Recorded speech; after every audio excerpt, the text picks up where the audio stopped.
for our Pecha Kucha presentations about data visualization. In beginning the conversations about organizing this conference, it became clear that, well, we were very interested in large sets of information and big data as it relates to policy, as it relates to governance, security, healthcare, many social issues that are very important to all of us. It also became clear that we needed to have a space in the conference to talk about how we visualize information. And what I think is super fascinating about today's presentation so far is that, while it hasn't been explicitly stated, many of our presenters are using techniques of data visualization in order to explain and position the work that they're interested in. So for those of us at Ohio State, as we're grappling with the potentials of a data analytics major, that I think everybody who's involved in teaching at this school has probably somehow been involved in some way or other, how we start to visualize information, how we share our data that we get and we start to assess, becomes an important part of education. And I think it becomes an important part of how we start to engage with these topics of information. So I've invited our speakers here today to speak about how they visualize information and what that means for their data sets, depending on the scale. Some individuals have very large and official, if you will, big data. Others here on the panel have unofficial big data. Maybe it's not big data by certain scientific standards, but by their own kind of ways of looking at information, this becomes another way of seeking those questions and hypotheses that were articulated so, I think, beautifully in the first panel this morning.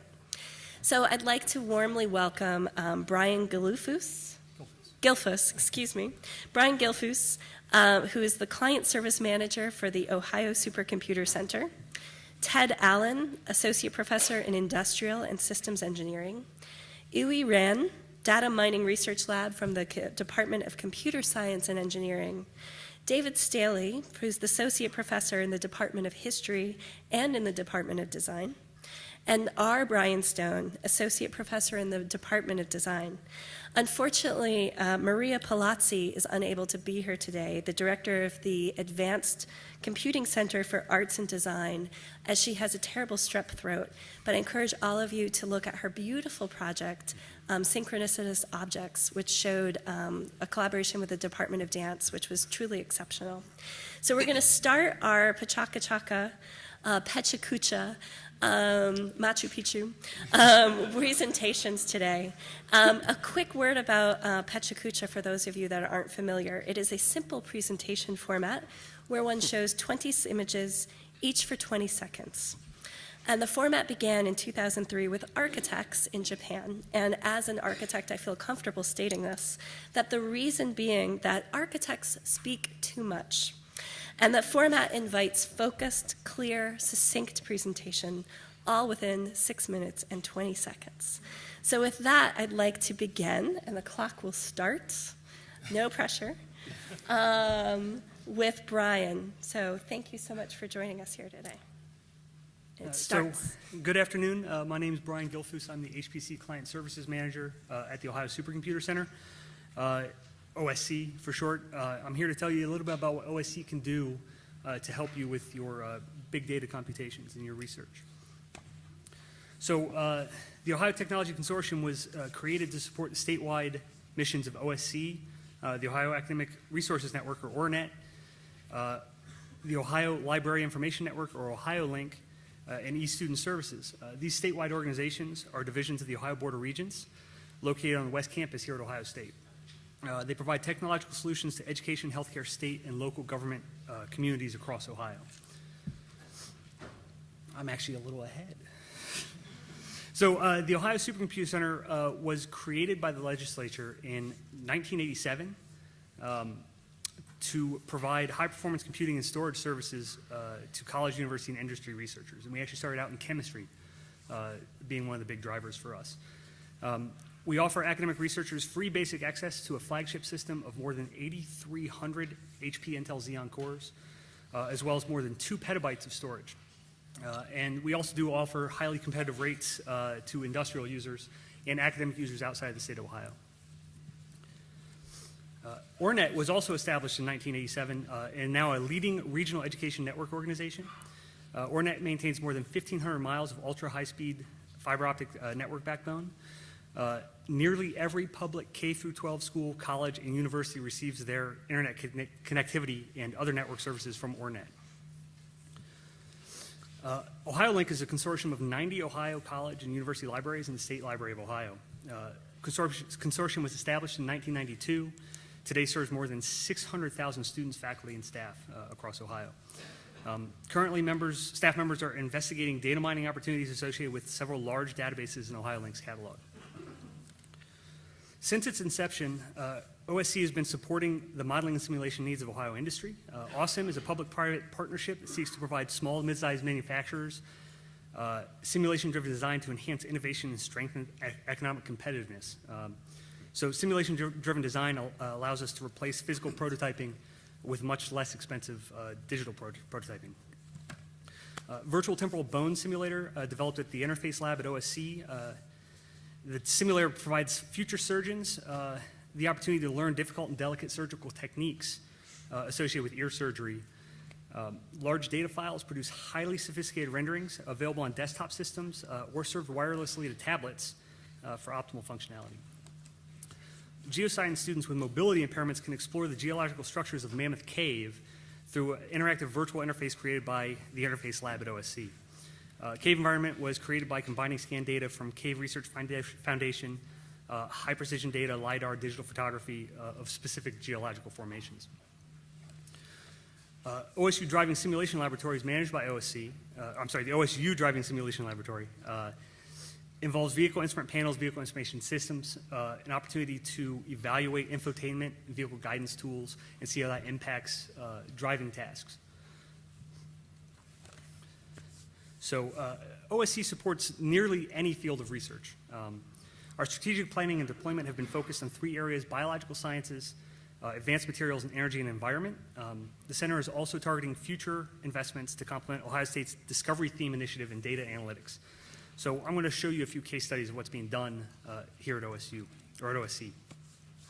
So Dr. David Bromwich at OSU, he synthesizes many sources of historical weather data, satellite imagery, weather balloons, so on. He looks to produce high-res data to validate climate prediction tools. Immense data fills hundreds of terabytes of disk space at OSC, analyzes 71 layers of altitude every 10 kilometers every 3 hours for 11 years. Ohio State's Dr. Gil Bohr, an environmental engineer, he is tying animal tracking data to a variety of weather and land surface data. This is a visualization of albatross as they go from the Galapagos to the coast of Peru. Dr. Bohr's group is working with the Max Planck Institute of Ornithology, 51 million data points, 185 bird species. Dr. Pearlie Yan at Ohio State's Comprehensive Cancer Center is pushing the limits of next-generation DNA sequencing and genotyping. These sequencing files typically generate several gigabits of data per sample. Data sets often exceed 100 samples, so it's a lot of data. Dr. Rahu Maharaju at the Computer Science and Engineering Department at OSU works on stroke treatments. So he and his colleagues leverage OSC systems to create detailed visualizations of brain activity during a stroke. Over 60,000 jobs in our system to synthesize this data. Dr. Daniel Janney, formerly at OSU, now at North Carolina, used OSC systems to synthesize data sets of many genomes, help monitor the global spread of infectious disease. He invited public health officials from around the world to upload genetic data into these huge data sets to plot phylogenetic trees of influenza, allowing them to visualize when and where pathogens mutate. University of Notre Dame economist Dr. Joseph Kaboski, formerly of OSU as well, was studying microfinancing in rural Thailand. With access to our supercomputers, he was able to solve rich models of household economic behavior and compare those to results of the actual government microfinancing initiatives in Thailand. Dr. Lung Fei Lee is an economist at Ohio State.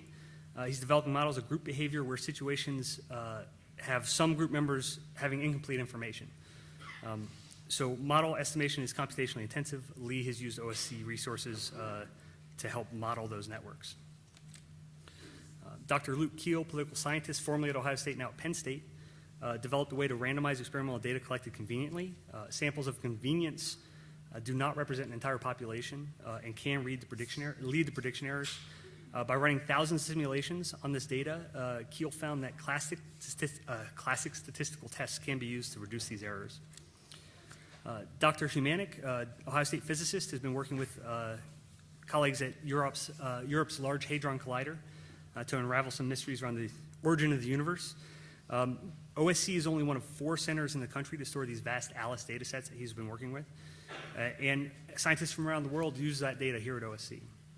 So that's a sample of some of the things that we've been involved in at OSC. If you have any questions, you can contact any of those people you see up there about networking or libraries or supercomputing myself. So, Great. Thank you so much. That was excellent. Okay. Next up, we have Dr. Theodore Allen giving a project called Not Big Data Enough for Cyber Policy Optimization.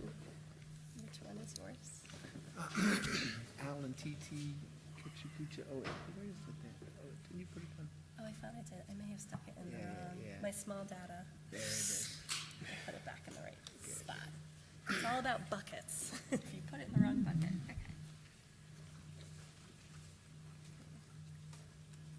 Okay. My name's Ted Allen. I'm here representing industrial and systems engineering or integrated systems engineering. I'm also presenting work that I'm doing with some collaborators, including my student Ken Chenchia and Steve Romig. My main point is that we're very focused on decisions, and when you see an example application like this, vulnerability maintenance, you have hundreds of thousands of computers in these organizations that we're working with, and they scan them every month, and then they're wondering, should we take action 3 to host 17, or what should we do? So we're very action-oriented. And when you think about intrusion detection, similarly, it's almost the same, except you have individuals who have had their accounts compromised, and we may have huge, even bigger data than the vulnerability data set. And again, we're trying to decide, should you take action 3 or 2 to host 100 to 1,701? And so basically, the main applications I've been working with are vulnerabilities, intrusions, and phishing. Turns out that phishing really works. So those emails that they send you all the time that are annoying, to try to get you to click on things, that's actually working on a fraction of your organization's people, it turns out. Too bad. But so we're trying to create tools for that, policy making and generic policy tools, so you can go from data to policy recommendations. So let me give you an example about that. So there's some publications there. So the outline, yeah, so we just did applications. So the applications are about vulnerabilities and phishing and intrusion detection, intrusion modeling. Now I'm going to talk about the theoretical problems that we're facing. And the reason why we've gone from MDP to DARE, our technology, and SMAC plots. And those are hopefully going to be tools that will help you to understand what's not in your data, why even it's big, but it's not big enough. And so here's an example of a kind of little data or a part of a huge data set. So these are scans from vulnerabilities. So host 1, let's say, has a major vulnerability in that month, and on the next month it doesn't. So then you start tabulating, okay, let's say if I do action 1, 5 stay the same who are in host state 1, and this cost is maybe 5, or I don't have the cost for some of them. So you tabulate all this stuff, transition counts. And this is a toy example, but even with big data, there's a lot of missing information when you try and make a decision. So you can crawl through this big data set trying to figure out what the states are, but should you have 2 states for this? Should you have 2 actions? Are they the same action? So you're trying to determine how many states, how many actions, and when you get it all, if you use Markov decision processes, which reportedly are used in Google cars, autonomous vehicles. You try every action in every state to come up with the optimal policy, and using long-run discounted cost. And the policies might look like this. So it says here 1, 1, 2, 3. That means in states 1 or 2, do nothing. In states In state 3, take action 2. In states 4 and 5, do action 3. But do you really trust this? Is the policy robust to model uncertainty? And so what we've invented and what we've researched are techniques we call DARE. And they generalize Markov decision processes, and SMAC. And what I'm going to show you some examples, but basically the main point is they display the answer. What should we do? What should our organization's policy be? And how much data really supports this?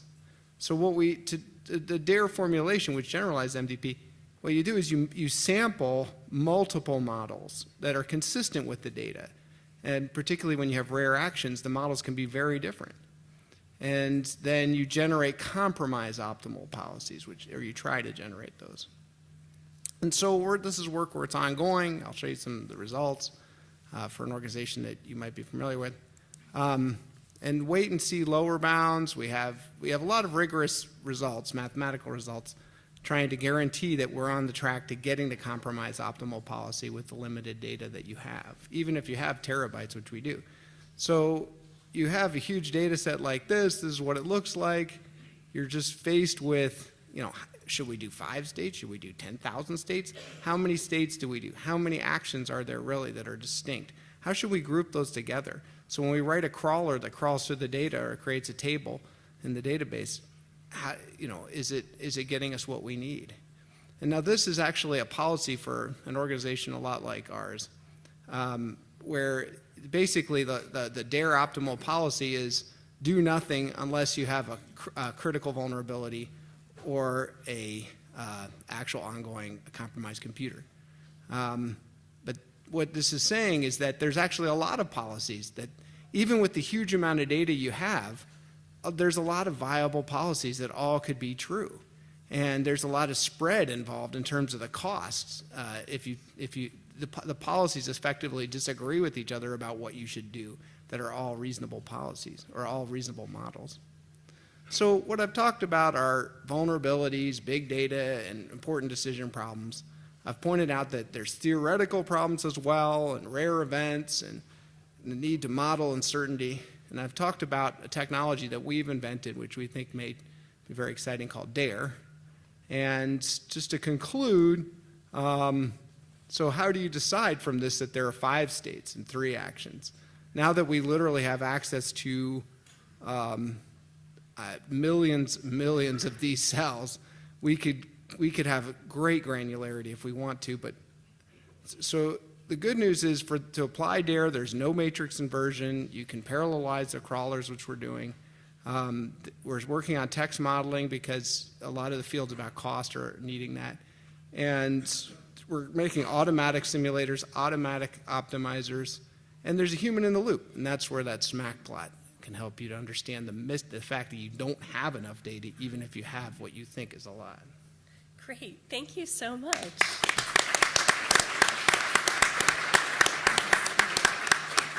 So next up we have Rian, who is going to be giving a talk titled Visual Analytics in Computational Social Science.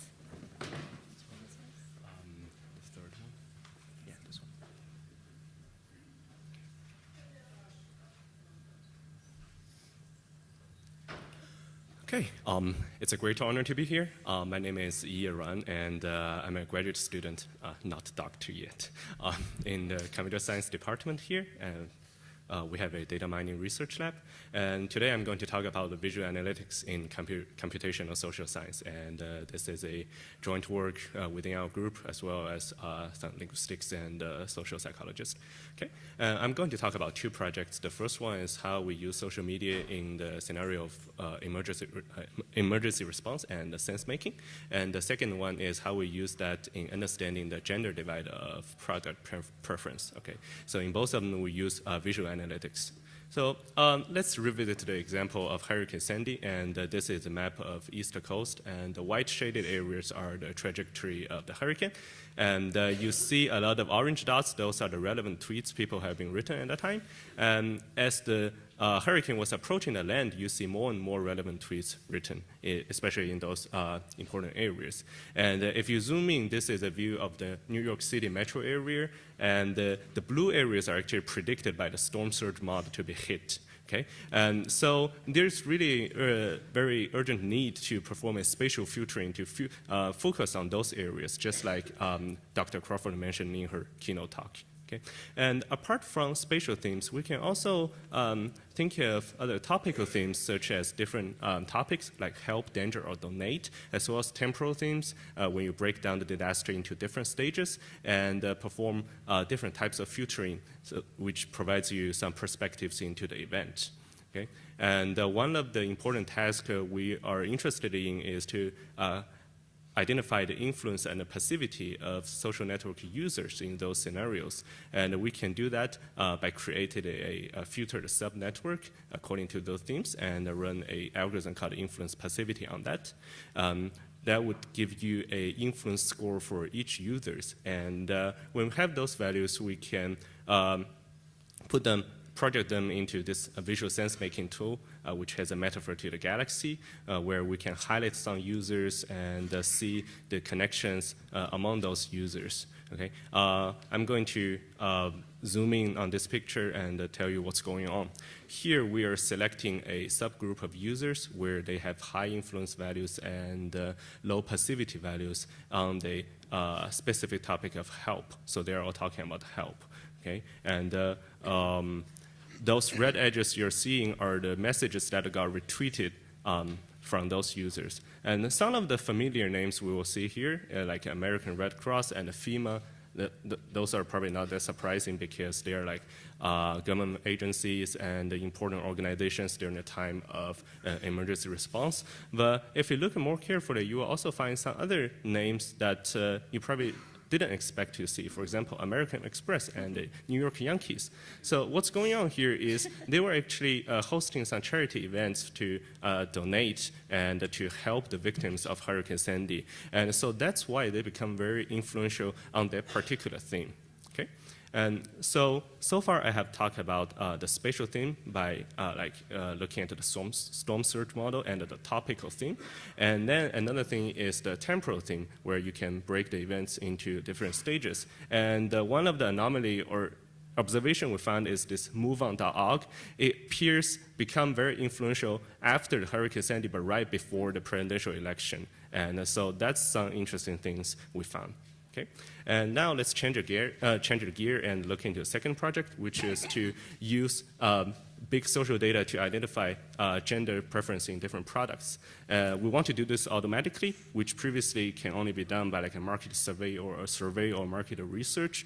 And you might wonder why this is important. It is important because when we have those kind of information, we can attach them as some kind of latent attributes to the product, and then this can help us improve the product recommendation in search engines if you are visiting Amazon.com, Walmart, or Target, you name it. So it will actually be of like a very great potential interest to them.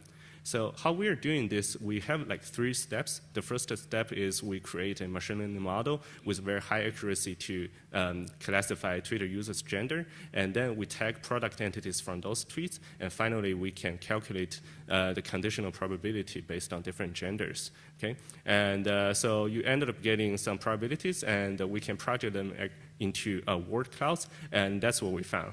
Okay, so under the category of video games, and those are for females, you will find Tetris, Stardoll, and Wii are some important terms or frequently mentioned terms here. And so, but if you look into males, you will find that we're seeing Black Ops, Call of Duty, and Minecraft.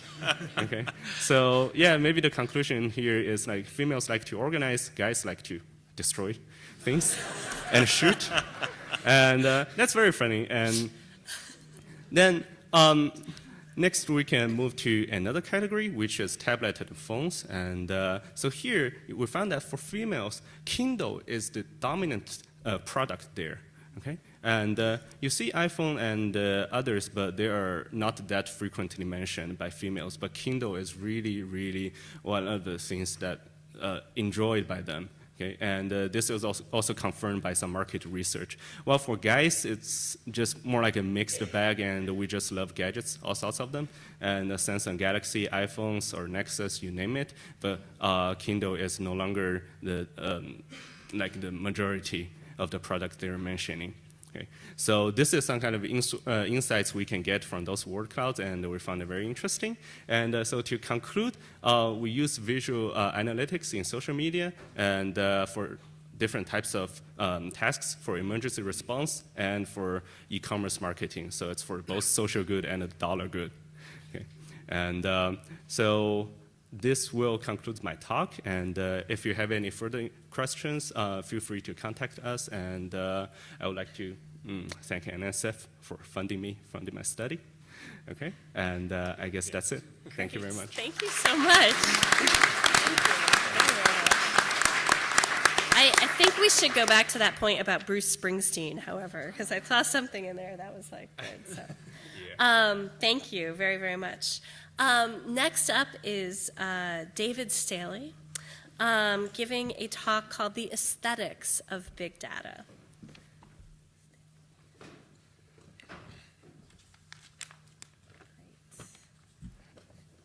Thank you, Karen, and thank you for the invitation. I would like to describe ways that some of us in the digital humanities are thinking about big data and data analytics. Analysis, statistics, new forms of behavioral prediction are certain to be the results from big data analytics. But I would also suggest that beautiful forms, shapes, and patterns will also result. There are historians, for instance, who are text mining and machine reading data sets to analyze heretofore unseen patterns. These are the results of a text mining exercise of court cases from the Old Bailey, showing lengthier trials as we move through time. Indeed, the literary critic Matt Jockers has coined the term macroanalysis for this kind of approach to reading humanistic texts. That is, to treat literary texts as a large system, such as all the novels written in the 19th century or all the trials of the Old Bailey, as opposed to closely reading just one text. Jockers gives voice to a particular style of big data humanistic inquiry, one that derives from statistics and computational linguistics and other scientistic approaches, if I'm allowed to coin that term. This is a perfectly valid and useful approach that is already yielding new insights.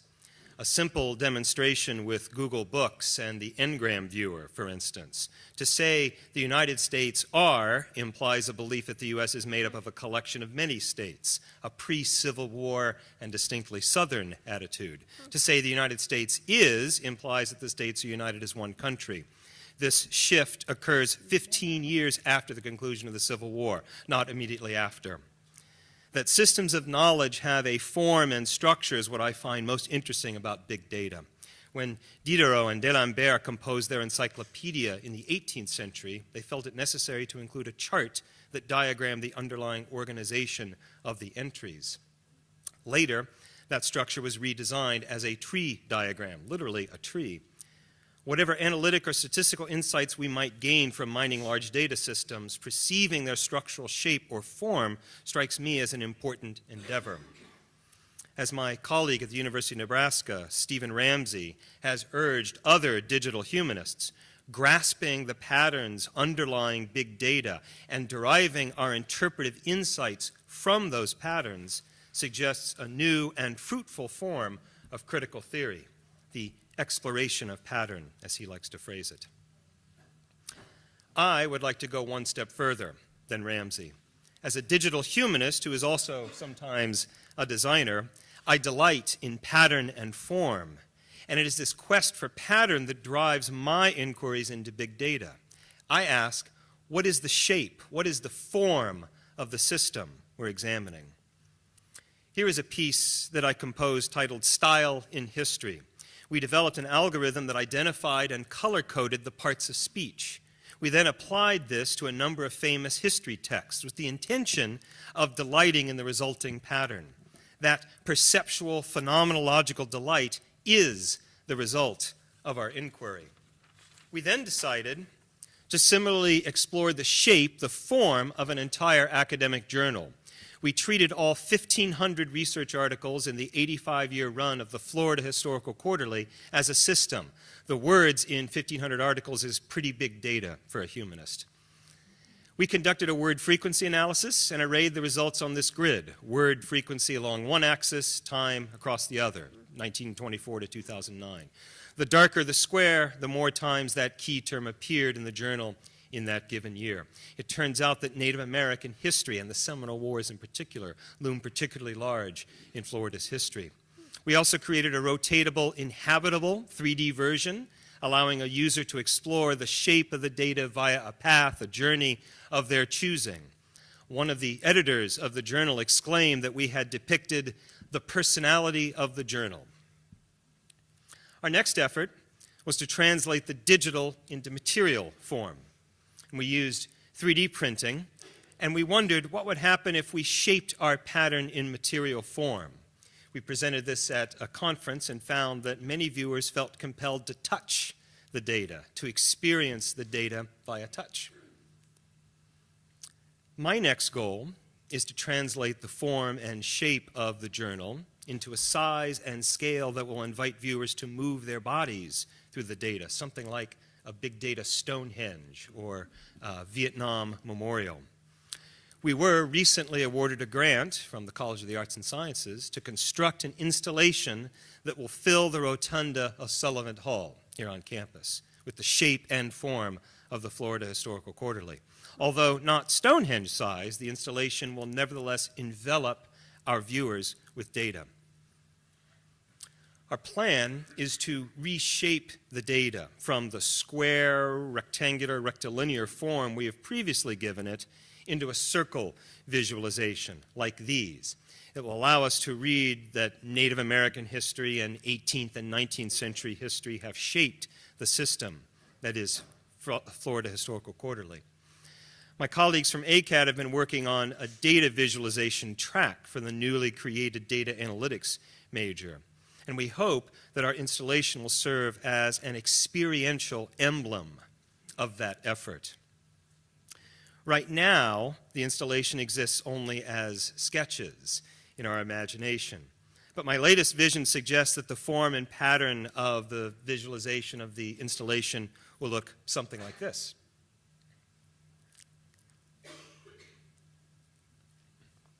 I've become very interested in spires as a kind of form. There are very interesting transdisciplinary effects at work here, I think. Big data meets data art, meets digital humanities, meets design. Thank you for allowing me to explore some of these issues with you here this afternoon. Thank you.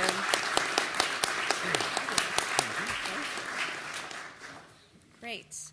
And in conclusion, Brian Stone, Associate Professor from the Department of Design, will be giving a presentation titled, "Data is Not Information." Uh-oh.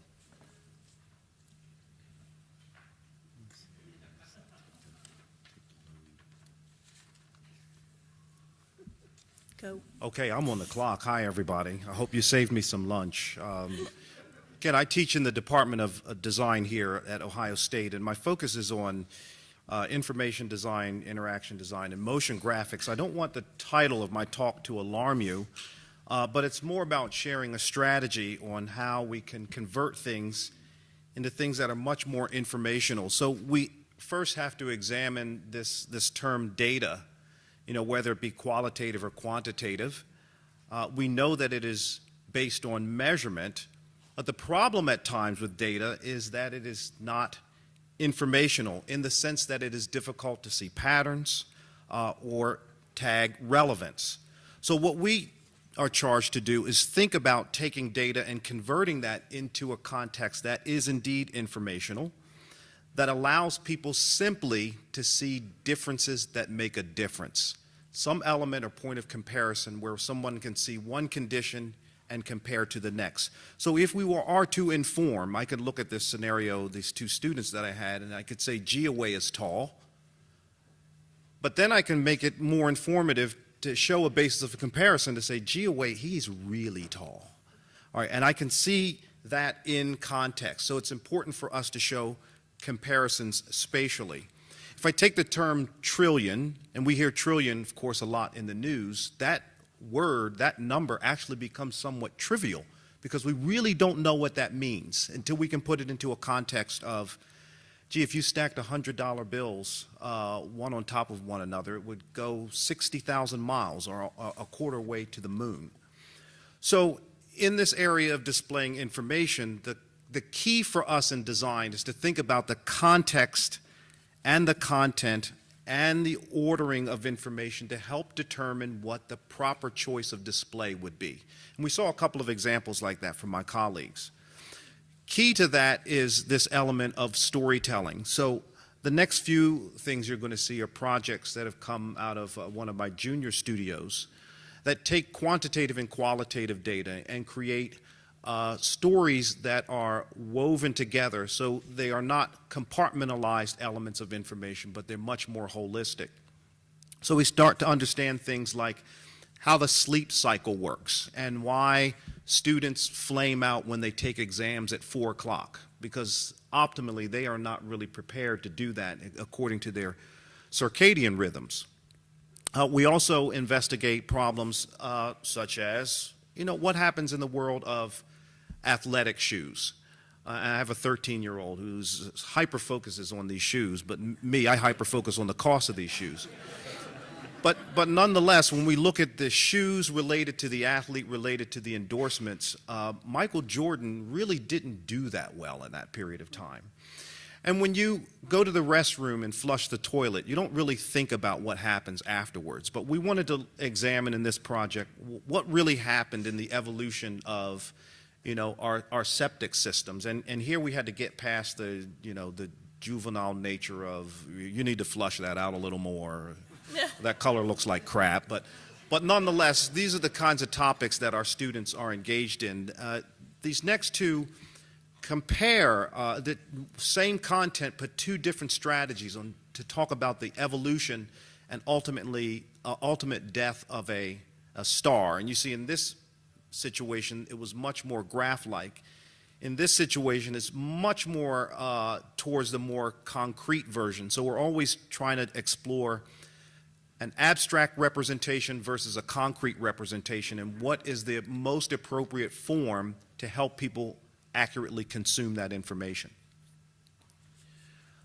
This other piece around the history of animation, if you will, it's a little more than just kind of mapping, okay, this studio did this and this studio did that, but really to show things that will be personally relevant to the viewer. So in one case, you'll see Superman, and that resonates with you. In another case, you'll see Popeye, but there's some visual element that brings one into the actual composition.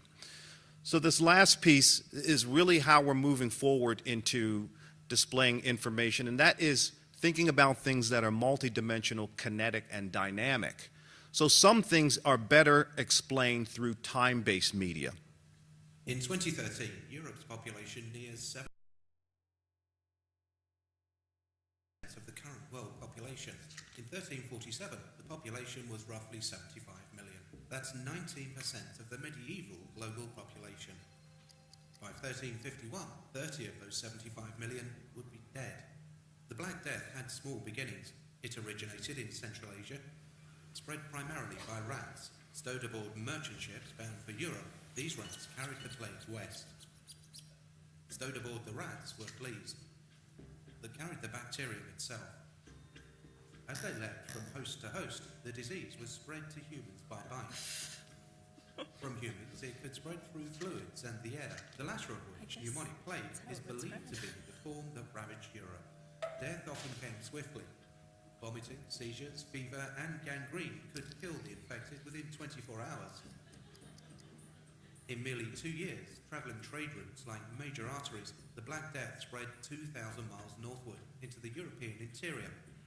That's a bit further than the distance between the Canadian and Mexican borders. At its peak, 3 million square miles of Europe were touched by the plague. That's almost the entire geographic area of the United States. At its worst, only 1 in 4 of those infected walked away with their lives. After the plague ran its course, a third of the population were dead. Out of necessity, mass graves were the final resting place for many.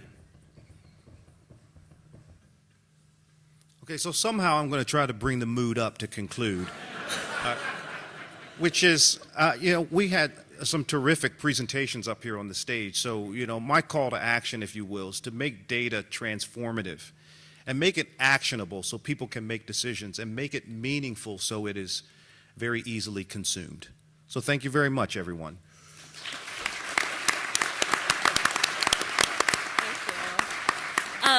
Thank you. That was by far the most charming graphic of vomiting I think I've seen in a while. Excellent. What I think strikes me, I think maybe to open it up a little bit, but it strikes me that even amongst all of our disciplines, which are so different, and that we have different techniques and different expertise and different training, there's a commonality that is starting to emerge about how we start to ask questions about information. So I might open this up very briefly, since we need to give a little bit of time for the next presenters to get started, but for maybe 5-10 minutes to ask some questions. So I began by inviting the panelists to ask questions of each other, if there are any questions, or to invite comments, thoughts from the audience as well.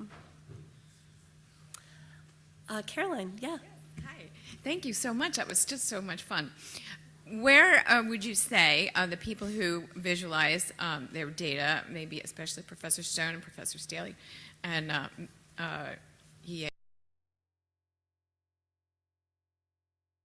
inspiration?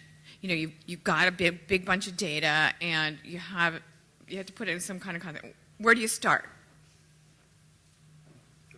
So I had a colleague that came into my studio one day, and he said, "What are your students doing?" And I said, "They're reading." And then he walked out. As in, the first thing that we have to do is do as much background research on. Very clear that it's also important for us to collaborate with subject matter experts, because there are times where the data set, quite frankly, is over our heads, so to speak. Then once we understand that, there's a different set of strategies around pie charts, bar graphs, scatter plots, word clouds, etc., that we start looking at those things as resources, and then to think about understanding this audience and understanding the particular story that I'm trying to tell. That ultimately leads us to the particular form that we need to work towards. So I'll briefly address that too, because I'm not certain anyone's ever asked me sort of directly, because it's a terrific question. I think, not to put too fine a point on it, I initially approach a problem like this the way Michelangelo would approach a slab of marble. And he said that he was sort of pulling the statue out of the marble. That's always my first effort, is to try to see, is there a form? I suppose that's always my first inclination. Though that said, I've also worked with data sets that don't have an obvious form, and so we impose one on it. So our 3D visualization of the journal, given the nature of the information, I wanted to create something that looked like an urban scape. There were any number of ways we could have arrayed those terms. Those terms are arrayed. The number one, the most important, or the number one key term, is in the center of the diagram, at the edges. And we experimented with other ways of presenting it. I liked the cascading view. And so in that sense, I guess it was purely an aesthetic choice. And now we're getting to questions of creativity that maybe are best discussed offline. Thank you. That's a terrific question, though. Yeah. So I'm coming from a data mining background, and so before you see all those nice visualizations, actually, for process of data cleansing and data collection, they don't grow on the tree. You have to do a lot of cleaning, and but luckily for us, we are mainly dealing with tabular data, like vectors. You can think of them, or like graphs. So for graphs, usually for like small to medium scale graphs, you can just like plot them, and usually we can do some like connectivity checks, and like plotting a graph. There will be one way. And for tabular data or vector data, a a lot of times what we're doing is like to maybe do a histogram to get an idea of how the data is distributing. And of course, it has its own limitation because you can't really do histogram for like high dimensional data. And but yeah, I would say that's where we start using visualization to analyze data. Yeah, I hope I answered your question. A real quick question. I'm Mike Nelson. I'm at Microsoft, but I also teach at Georgetown. Most of you are professors, or maybe a professor, so you write lots of syllabi and reading lists. Do any of you have one or two books you would point my students to if they want to figure out how to turn big data into very tight, concise summaries? We have those for Yes. words. That book is coming out, and it's called Graphic Design for Architects. I'm writing it. Any more plugs? Shameless plug, shameless plug. No. No, I but would have go ahead. suggested that too. Edward Tufte, The Visual Display of Quantitative Information. But although I will say that that book is brilliant and inspiring, but it's not very instrumental for beginning students who are trying to grapple. They give incredible concepts and historic references, but oftentimes I find in beginning students who are trying to grasp with this information, they have a really hard time narrowing to that. Actually, I'm curious, Brian, do you have? I've read all of Tufte's books, and I've read them twice because I'm still trying to consume a lot of the things that he's saying. So I wouldn't recommend that for a beginning student. I would say there's a book called Data is Beautiful by McCandles, I believe. Another good resource is actually the Wall Street Journal Guide to Data Visualization by Donna Wong. Is very good and very specific. It shows kind of on like the left side of the page, bad pie charts. On the right side, better pie charts. So it's kind of very helpful in that very black and white kind of yes, no sort of maybe things. There's also an amazing book by a guy who did a series of books, A Day in the Life in America, A Day in the Life of the Soviet Union, A Day in the Life Oh, the of Eames, yeah. He had just a beautiful book on big data that came out about a year ago. Or not the Eames. Okay. Fabulous. Okay, that's great. Thank you. Yeah. My question was the following. I remember back in my studies that mention was made of a psychological phenomenon by which people gravitate towards things that are familiar to them in terms of their aesthetic judgments. So, for example, if you presented them with a particular stimulus, and you could determine how familiar that stimulus was with them, you'd see that the peak appreciation of that stimulus would be more or less where the peak of familiarity would be as well.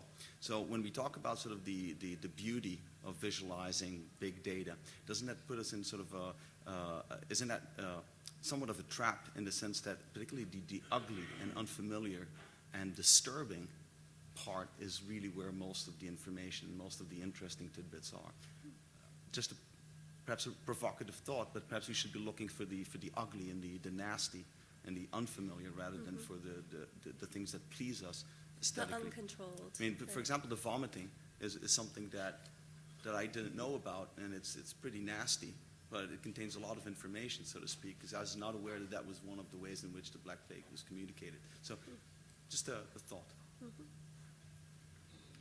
I mean, I think we all run into the potential trap of over-aestheticizing information, right? But then also, I think that leads to an opportunity to not necessarily look for what's beautiful or what's ugly, but I think it's about looking for the kind of questions that aren't so easily understood, and how do you start to extract those questions out of that information? And I think it's a tricky process of coaxing out the information. At any rate, Peter. Well, Karen, I was just going to ask you in winding up this session, can you open a browser on that computer? I sure can. And go to YouTube. This will be a 29-second public service. Okay. And search for Mike McDermott pronouncing Pecha Kucha. And once you see, sometimes you see things and you will never see the world again. Is this the Sesame Street thing? Yeah. This, I think, is I think you have to question the data set. 29 seconds of brilliance here. Pecha, Kucha.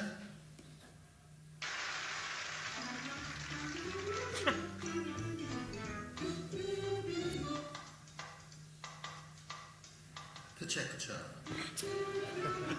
Pecha, Kucha. Kucha.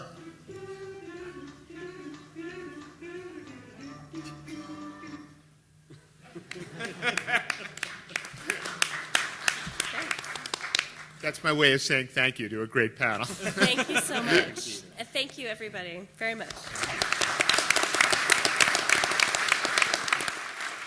Please be back in 10 minutes for our next panel.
Good afternoon, everyone. Thanks for rejoining for our afternoon, one of two afternoon panels.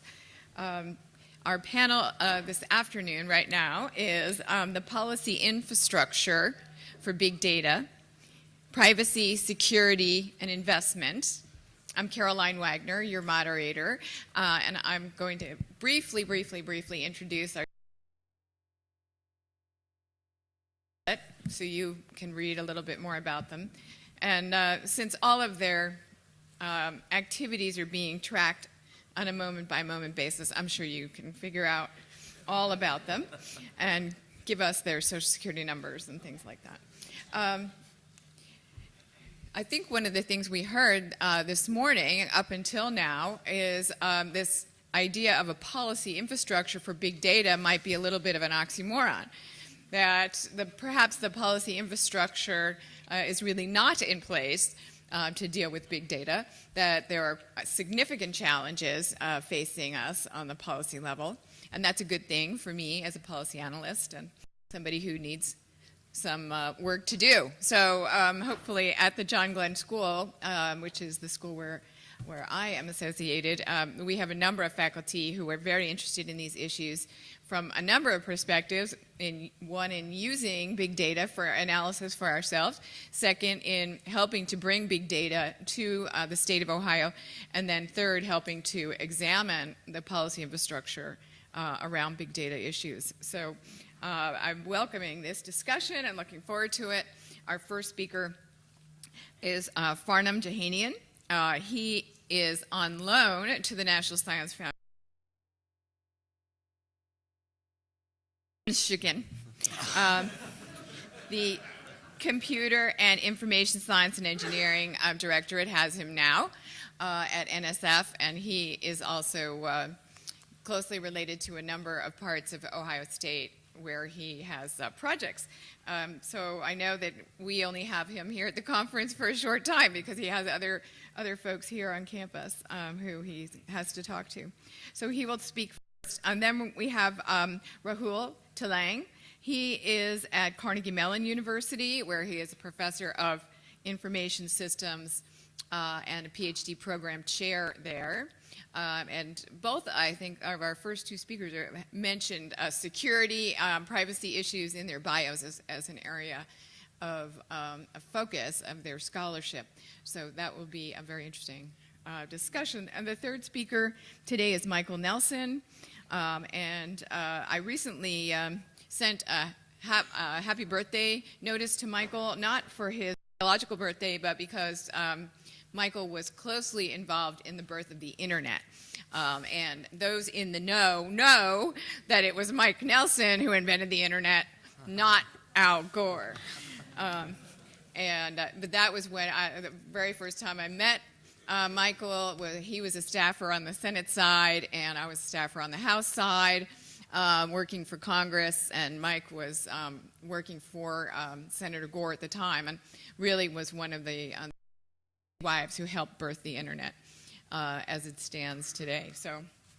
And he has had so many accomplishments since then, it would be impossible to go through them all. But anyway, he is here today from the Microsoft Corporation, where he is the principal technology policy strategist for Microsoft. And then, as he mentioned, he also teaches at Georgetown University in the Culture and Communications program. I taught there too, by the way. All right, so we will have each speaker for 15 minutes, and hopefully, as we've done, have so much for being here. All three of you, we really appreciate your participation here in Ohio. Farnham, take it away. Thank you very much. It's good to be with you, and thanks for the opportunity to spend the next hour or two with you this afternoon. As you heard from a number of distinguished speakers and panelists, there are several ramifications of big data that we've talked about. Stepping back, thinking about why big data is important, three things come to mind. Of course, we know that advances in information technology, computing, communication are transforming the fabric of our society, and data is being viewed as a new currency for science, engineering, commerce, education, and so on. But why is big data important? First and foremost, there are some profound implications for economy, as you heard this morning. Insights and more accurate prediction from large and complex data sets lead to creation of new products, new markets, improving productivity of businesses. And just an anecdotal evidence of that is just the technology and services market alone is expected to grow from 3.2 billion in 2010 to 16.9 billion in 2015. This is technology and data services. This is just a support, if you will, for that. Second reason has to do with advances that we see in big data in terms of storing, integrating, analyzing data. It's accelerating the pace of discovery in almost every discipline, in every scientific and engineering discipline. And that's something that we didn't spend much time on today, but when you talk to biologists, when you talk to material scientists, when you talk to chemists, they all tell you how their fields of exploration, to social scientists, as you heard this morning, how their area of exploration is being transformed through access to data and data analytics. And finally, data analytics has the potential to solve many of our societal's most pressing challenges, from environment to sustainability to